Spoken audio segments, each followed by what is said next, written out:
Hello everyone, कैसे हैं आप सब। आई होप आप सब बहुत अच्छे होंगे। तो चलिए स्टार्ट करते हैं अपनी कम्युनिकेशन की क्लास। और आज की क्लास में हम डिस्कस करेंगे 5 मिनट में आपके कैरेक्टरिस्टिक क्या होता है कम्युनिकेशन का, कम्युनिकेशन की मीनिंग क्या है और यूजीसी नेट एग्जाम में किस तरह से क्वेश्चन इस तरह से पूछे जाते हैं।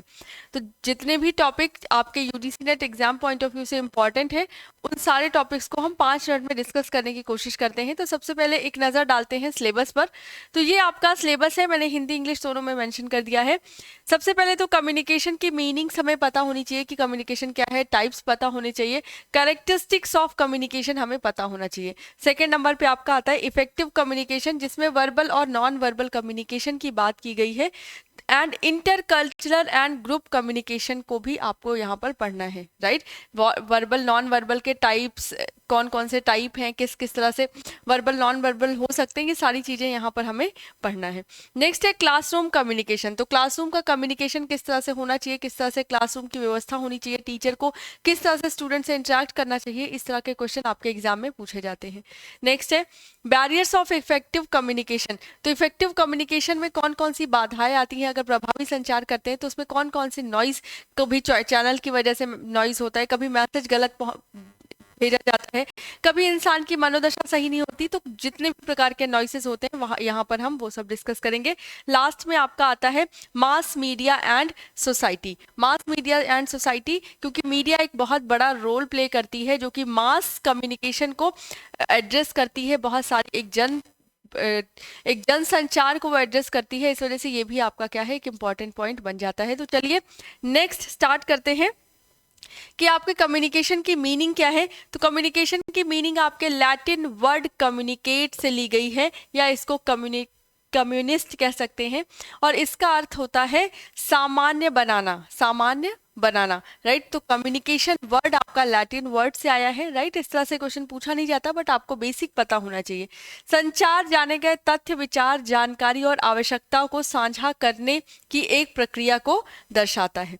नेक्स्ट है इस प्रकार संचार विचारों, जानकारियों, संदेश आदि का आदान प्रदान का माध्यम है। तो सिंपल सी बात है, अगर आपको अपने थॉट्स को, अपने आइडियाज को, अपनी बात को एक जगह से दूसरी जगह पहुंचानी है तो आपको क्या करना पड़ेगा, कम्युनिकेशन करना पड़ेगा। बस ये यहाँ पर हम बताना चाह रहे हैं।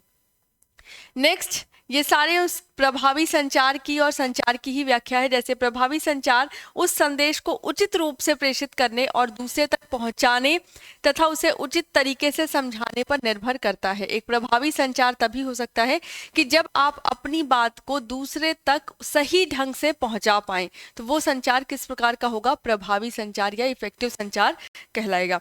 जैसे अगर मैं पढ़ा रही हूँ तो मैं जो भी पढ़ाऊँ वो रेलिवेंट हो, आपके एग्जाम पॉइंट ऑफ व्यू से इंपॉर्टेंट हो और आपके एग्जाम में आपको मिल जाए, तो वो एक तरह से ये संचार आपका प्रभावी संचार कहलाएगा।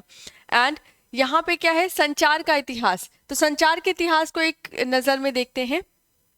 पहला है प्रौद्योगिक इतिहास, या फिर इसको बोल सकते हैं prehistoric age. Prehistoric age में जब लोग जंगलों में रहते थे, गुफाओं में रहते थे, तो उस टाइम पे सिंबल्स एंड साइंस के द्वारा, साइंस नहीं, साइन के द्वारा, मतलब सांकेतिक भाषा का इस्तेमाल करके बोलचाल होती थी। सांकेतिक भाषा का और सिंबल्स का इस्तेमाल करके आपकी बातचीत या संचार किया जाता था।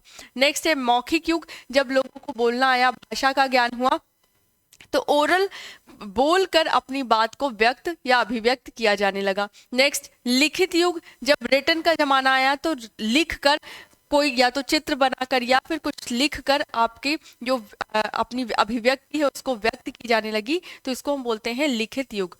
नेक्स्ट उसके बाद जब कागज बनना स्टार्ट हो गया तो कागज या पपीरस युग इसको कहते हैं। तो कागज पर जब लिखने की प्रक्रिया चालू हो गई तो वो आपका कागज का युग कहलाया।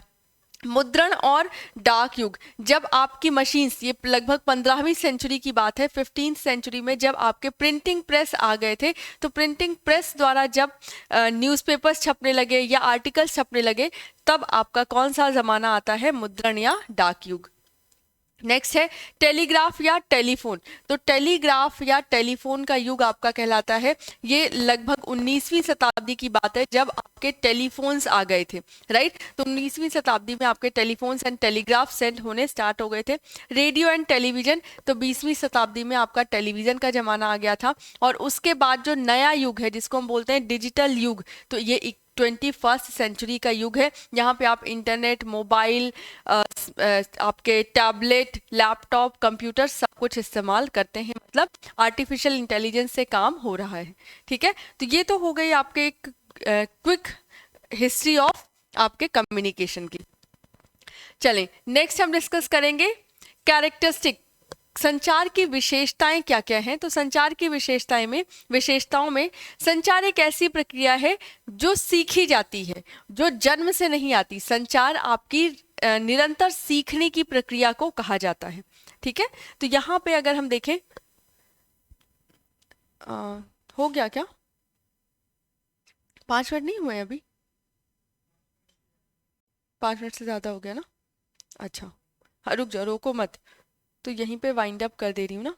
चलें, तो ये आपका हो गया संचार का इतिहास। यहाँ पे इस क्लास को हम ब्रेक देते हैं। नेक्स्ट इसी तरह से आप छोटी छोटी क्लासेस में पूरा का पूरा कम्युनिकेशन पढ़ाया जाएगा, जिससे आपके लिए भी लेंथी ना हो और आपको भी आसानी हो और हमें भी आपको समझाने में आसानी हो, राइट। तो चलिए, क्लास अच्छी लगी होगी तो चैनल को सब्सक्राइब करिएगा, शेयर करिएगा। Have a good day.